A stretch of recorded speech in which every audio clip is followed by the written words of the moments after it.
I wonder what you think of, what you imagine when I say the word homemaker. It's maybe an old-fashioned word. Does an image or an idea come to your mind when I say that word? Anyone? I'm really asking. What do you see? What do you imagine? A housewife?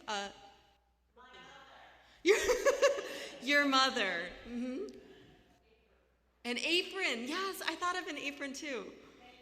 Baking. Yes, something like bread or cookies and the smell. Anything else? Cleaning. Maybe ironing too, right? Crazy children. Raising children.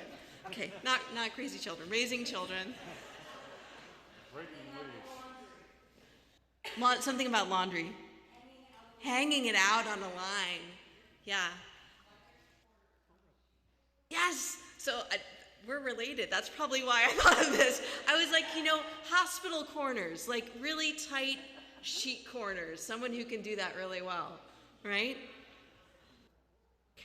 So our scriptures teach us that our God is a homemaker on a very large scale. God, the ultimate power of love at the center of our universe, makes a home for us, a place of safety and growth and comfort and beauty and diversity and companionship and order and abundance for all living creatures. God makes our world. This is the home that God made for us. And in our first creation story, the very first story in our Bible, God tells human beings that we are made in their image, that we can be homemakers, just like God.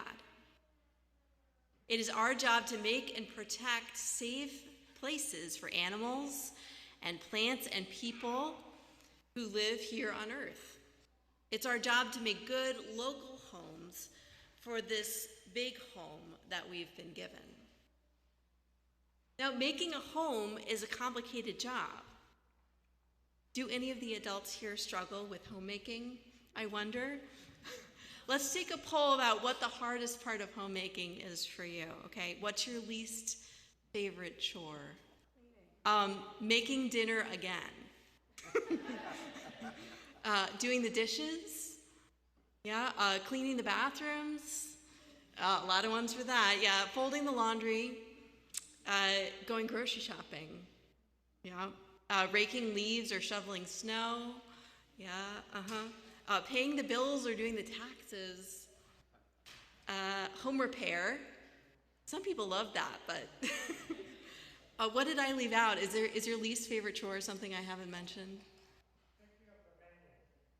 Picking up. Oh, thinking of the menu. So like before you can even go to the grocery store, you have to come up with an idea of what you might cook in order to make a list with the ingredients. Yep. Oh, cleaning up after pets. Yep. Mm-hmm. Older children helping the younger ones get ready for school, etc. Oh, so you're having trouble making them do that?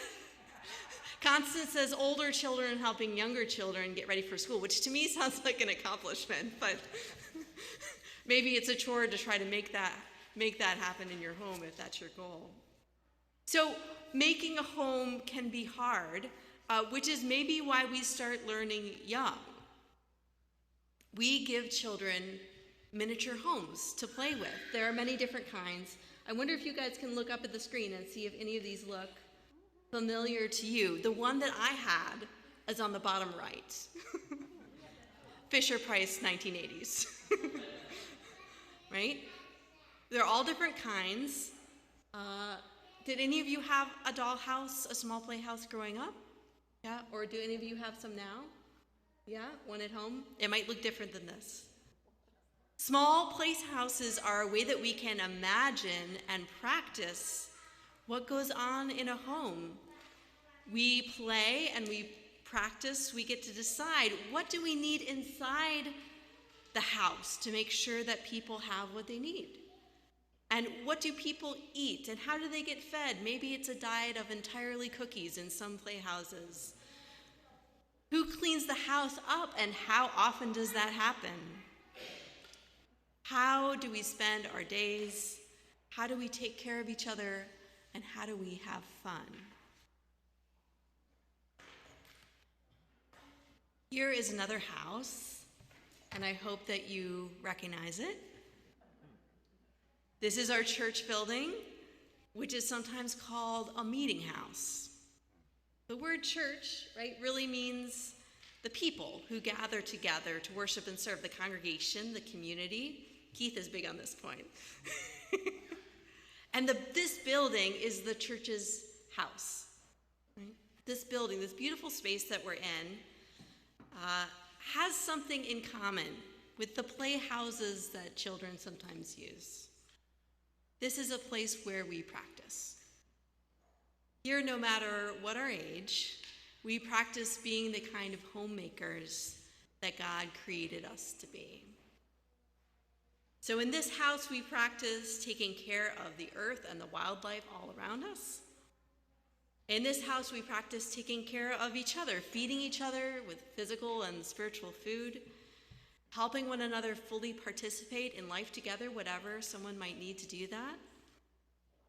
Here we practice getting along, which is not always easy to do in any house, right? Collaborating and compromising and asking for forgiveness and making peace. And we practice loving people who we might never have met otherwise, giving them a warm welcome just because they've showed up in this house, in our house, the house that we all share together. We practice working together to meet the needs of people who never come to this house, but who matter because they're part of God's creation. Now, many of us have been sad recently because of things that are happening in the world. Because not all people are safe and not all people have what they need. And what's even worse, people are hurting each other while trying to find a way to be safe and find a way to get what they need. It can feel overwhelming to any of us to know that these things are happening.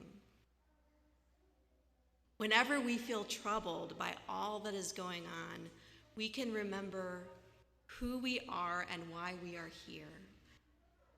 We are children of God, and God made us good.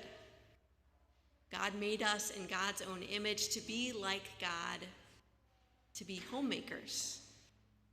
Our job is to help make this great big home a good home for all of creation. And we can't do it by ourselves. We can't do it all at once for everybody.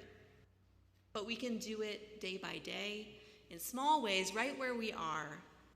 We can practice with one another where we live and here at church.